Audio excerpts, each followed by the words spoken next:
The world's largest EV battery maker will cut costs for Chinese automakers, but not for Tesla. Ooh, preferential treatment. Homegrown. I wonder why those deals. I wonder who talked to who. Yeah. I wonder who shook whose hand. Mm-hmm. China's CATL, the world's largest EV battery maker, is reportedly offering significantly lower battery costs to some Chinese EV makers. CATL stands for Contemporary Amperex Technology Company Limited, which accounted for 37.1% of global EV battery sales in 2020. That's enormous. 40% of EV batteries come from these dudes? Wow. It's reportedly offering a deal for car makers, including NIO, Li Auto, Huawei, and Zeekr.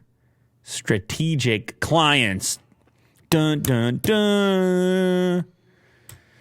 Why can't I get the same price as those other guys? No. Those are our strategic clients. The guy goes through the drive-thru at Tim Hortons before me. I'm like, why was his coffee 30 cents? Oh, he's a strategic client. What does that even mean? They're like, I don't know.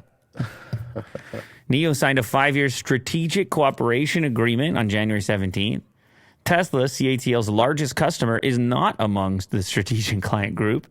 And Tesla has a gigafactory in China. There could be a lot of reasons for this. Sure. Okay.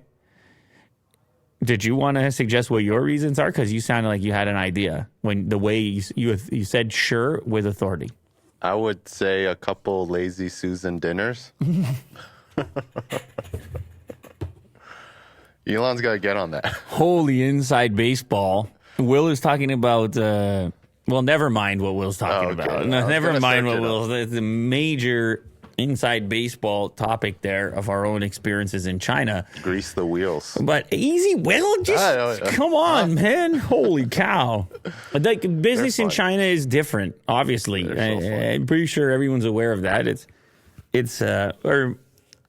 guess every... business from place to place operates differently. Yeah, there's different aspects to it and things to be aware of and agreements and unexpected things and so forth.